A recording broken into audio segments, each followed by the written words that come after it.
没有在怕的。我都出道这么久了，刚开始可能有时候会觉得啦，但是我现在是觉得随便啊，反正都讲了那么多年了，就是我觉得有很多人，我没有责任去教育全世界，你懂吗？那就像这么多年来，大家都还是会一直说你是台8的演员，我讲了 N 次，就像刚刚在记者会，不好意思，我一开始我是模特儿，我是偶像剧演员，我甚至也是1年多的通告咖。Who cares? OK， 你不介意，那我也不用介意太多啊。那反正你有提到，我就顺口跟你说一下，就这样子而已。那至于你能不能永远记得住，那就不是我的功课啊。我只要负责把我的工作做好就好了。对，然后我觉得像，比如说，其实我也很感谢我们小蜜姐，就我们制作人。其实我已经很久没有在国语剧里面，以很时尚的样貌出现了。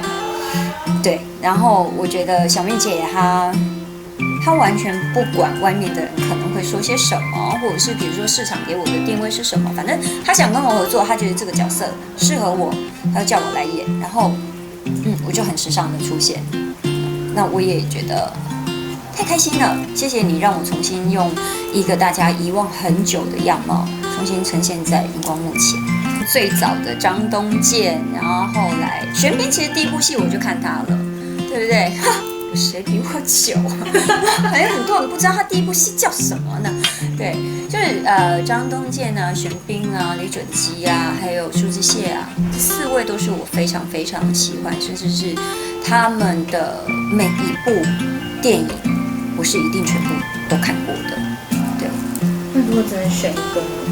现在李准基，我喜欢，因为我自己本人我也很喜欢我自己是有一点暗黑邪的，就是那种感觉。我自己不喜欢我自己很正派的样子，然后相对的，我看男人也是，我就会觉得哇，就是看起来就是那种坏的，就是很邪，很邪的帅。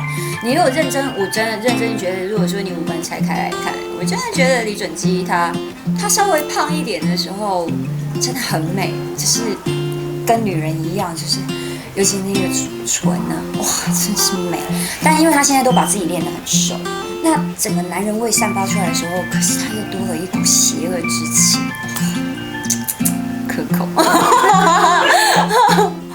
对，所以挑男人也会以他这种范本。我觉得好像很难定义，因为我发现历任好像都不太一样的风格。那现在喜欢就这个年纪喜欢哪一种的？哎呀，反正喜欢的跟真正交往的两回事啊！而且就是不管我多喜欢或我想交往什么样的对象，他就一直没有出现。还是你已经很习惯一个人了？谁想习惯？没有人想习惯啊！但我觉得真的，没几个男人有那个胆子来追我吧。就是他们会觉得，就是相处下来，其实有时候男人会觉得我好像涉猎的东西太多，所以他们会觉得这个女人难以驾驭。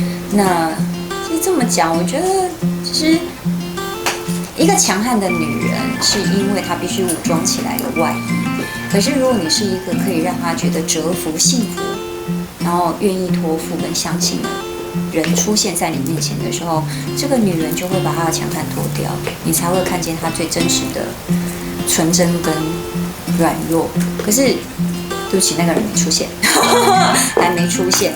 可是随缘吧，因为其实我觉得以我现在的状况，这2年其实我也认真想过，我喜欢工作，我也不会再像小时候一样，我可能谈个恋爱，我就会在工作当中做取舍。我现在绝对是工作优先。可是我觉得，如果来的那个人他无法理解，他只是想要找一个女伴，或者是可以帮他看家带小孩或者是煮饭的这种人，我就不适合了。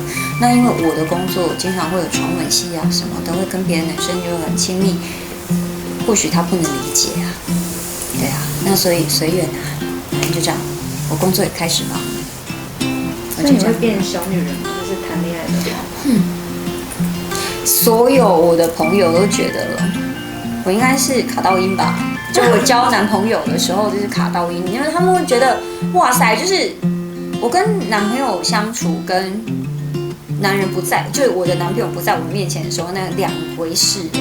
对我可以对男朋友非常的撒娇，然后跟极尽的对他好，但是一转身跟朋友讲话又变回一个男人的样子，然后就是一个恰贝贝的杂货，那怎么样，那是另外一回事。